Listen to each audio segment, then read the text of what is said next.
আসসালামু আলাইকুম দর্শক বন্ধুরা, নিশ্চয়ই আপনারা ভালো আছেন। আমি আল্লাহর রহমতে ভালো আছি। তো বন্ধুরা, আজকে আমি আপনাদের সামনে কার্ড রিডার নিয়ে আলোচনা করব। কারণ হলো আমাদের প্রত্যেকের একটি সমস্যা রয়েছে, সেটি হচ্ছে আমরা যারা এলইডি টিভিতে বা কম্পিউটারে এই কার্ড রিডার ব্যবহার করি, তখন কিন্তু আমাদের এই কার্ড রিডার ঘন ঘন কেটে যায়। তো আসলে এই কার্ড রিডার কেন কেটে যায়, এটি আসলে যদি ঘন ঘন কেটে যায় সেক্ষেত্রে অবশ্যই অর্থের একটা অপচয় হয়।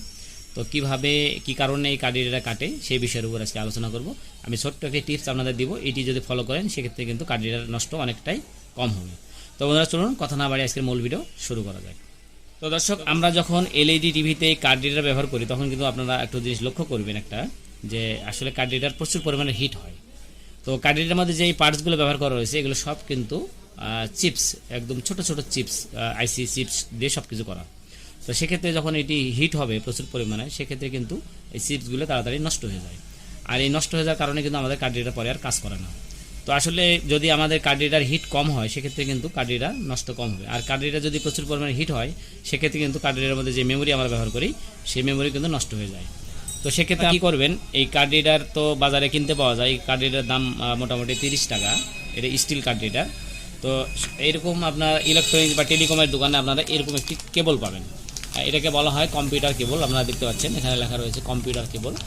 তো সাধারণত যারা কম্পিউটারে যারা গান লোড দেয় তারা কিন্তু এই কেবলটা ব্যবহার করে। তো এই কেবলটা আপনারা কি করবেন, দেখুন এই কেবলের দুটি প্রান্ত রয়েছে। এই প্রান্ত আমরা যেখানে কার্ড রিডার এলইডি টিভিতে বা কম্পিউটারে ঢুকাই সেখানে আপনারা কি করবেন, এই প্রান্ত ঢুকাবেন। আর এই প্রান্তে আপনারা কার্ড রিডার কিন্তু এই প্রান্তে সুন্দর করে এই প্রান্তে দিবেন। তাহলে কি হবে যে আপনার এই কেবলের কারণে দেখা যায় কার্ড রিডারটা অনেক দূরে থাকবে। সেক্ষেত্রে কিন্তু এই কার্ড রিডার হিট কম হবে। আর হিট কম হলে কিন্তু আপনার কার্ড রিডার নষ্ট হবে না। আর কার্ড রিডার নষ্ট না হলে আপনার মেমোরিও নষ্ট হবে না। বন্ধুরা, সামান্য এই টিপস যদি আপনারা ফলো করেন তাহলে কি হবে, আপনার এই কার্ড রিডার ঘন ঘন নষ্ট হওয়ার সমস্যা থেকে আপনারা বেঁচে যাবেন।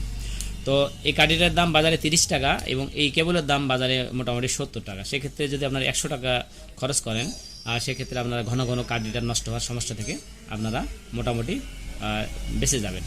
তো দর্শক, আমার চ্যানেলের ভিডিও যদি আপনাদের কাছে ভালো লাগে তাহলে অবশ্যই আমার চ্যানেল জামান টেক ভিডিও সাবস্ক্রাইব করে পাশে থাকা বেল বাটনটি বাজিয়ে দিবেন। আর যেসব বন্ধুরা ইতিমধ্যে আমার চ্যানেলটি সাবস্ক্রাইব করে রেখেছেন তাদেরকে অসংখ্য ধন্যবাদ।